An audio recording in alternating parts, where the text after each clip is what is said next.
Samwise Gamgee. He was the best of friends, the most loyal of servants, and the most reliable companion. To merely say he was just one of the 9 members of the Fellowship of the Ring, of that legendary assembly of paragons, is actually a disservice to him. He was the one who stuck with Frodo until the very end, never leaving his master behind, and in the end literally carrying him and his mission to fruition. There is no doubt in our minds. Without Sam, Frodo would never have been able to complete his mission and destroy the One Ring. But if that's the case, why pick Frodo in the first place? Would it not have been better to ignore Frodo as ring bearer and instead choose Sam?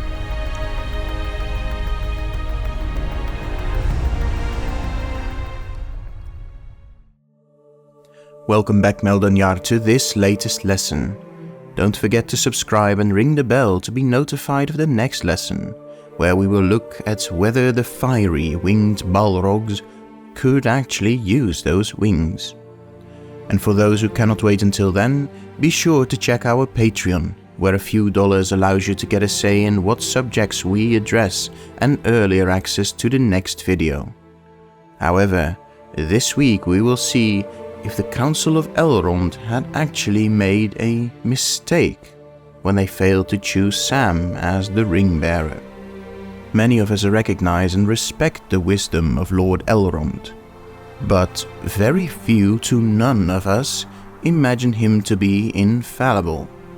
For though he was immortal and ancient, just like the others of the elven lines, his knowledge and wisdom were not limitless, and he was just as able to make mistakes as humans were. Yet he chose to agree to Frodo's desperate offer to take the ring to Mordor. Desperate indeed, for Frodo was not by far the strongest among them, and he was indeed incapable of bringing the journey to completion had it not been for Sam.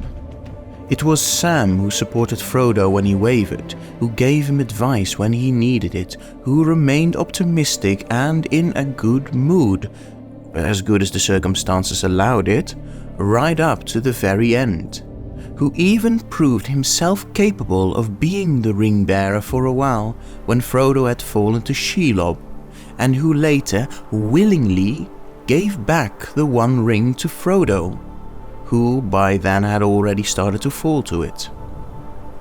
So it appears that Lord Elrond had been mistaken in accepting Frodo as a ring bearer. If Sam had been chosen, the whole journey would certainly have ended much more smoothly, and a great many dangers would have been avoided. Right? Well, no. Do not be mistaken, Samwise Gamgee was definitely the best companion one could ask for. But there was no way he could have replaced Frodo as the ring bearer, because no one in Middle-earth could have. Tolkien himself was asked about this specific issue several times throughout his life. In one of his letters, he speaks of that final scene within the Cracks of Doom as such. Sacrificial situations, I should call them, as the positions in which the good of the world depends on the behavior of an individual in circumstances which demand of him suffering and endurance far beyond the normal. Frodo was in such a position, an apparently complete trap. A person of greater native power could probably never have resisted the ring's lure to power so long. A person of less power could not hope to resist it in the final decision. Already Frodo had been unwilling to harm the ring before he set out, and was incapable of surrendering it to Sam. So, what does that mean? The power and influence that the One Ring had over its bearer did not remain the same over time, for both grew greater the closer the bearer came to Mount Doom, where it had been created, to the point where, there, at the Cracks of Doom, the One Ring could no longer be controlled by anything or anyone in Middle-earth, aside from its master. Ultimately, no living being with a will inferior to Sauron's could have thrown it into the eternal flames of the depths of the earth, and have thus destroyed it. Not even Gandalf could have, let alone any of the other members of the Fellowship. Of all those who could have been considered as a ring-bearer, whether dwarf, elf, human or wizard, no one could have gotten as far as Frodo, because the power of his will was in that perfect middle point. It was great enough to carry him through the torment to that final location, but the humility he carried as a hobbit made him a most difficult target for the ring to seduce with visions of wealth and power. But would another hobbit, like Sam, not have been better suited then? Again, no, for though another hobbit could have indeed resisted the ring's normal temptations for even longer, in the face of the various dangers they would face, such as the approach of the Nazgul, their willpower would not have been enough to resist the urge to put on the ring. They would not have been able to reach Mount Doom in the first place.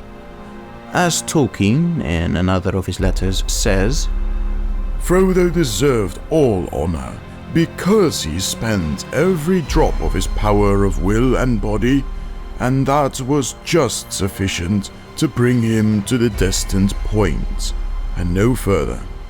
Few others, possibly no others of his time, would have got so far.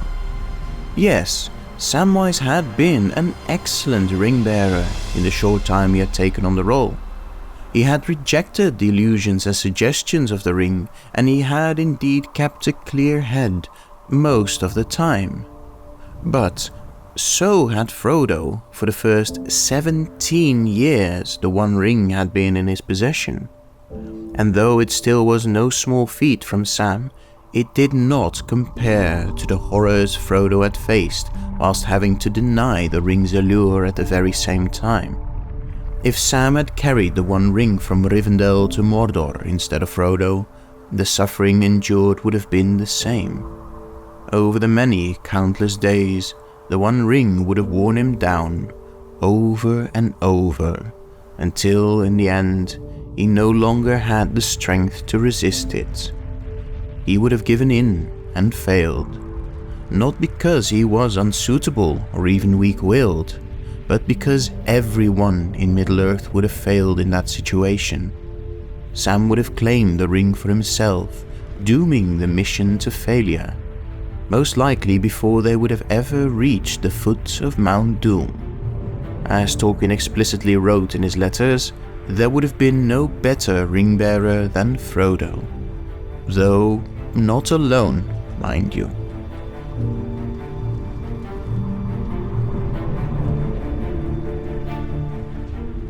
Thus we conclude this chapter and this video. Did the knowledge surprise you, or do you disagree? Let us know in the comments. If you enjoyed it and would like to help us spread the histories of Arda to the wider world, then please take a look at our Patreon and consider joining the different ranks of our supporters and have your names appear on screen here, as well as getting early access to our future videos and other boons.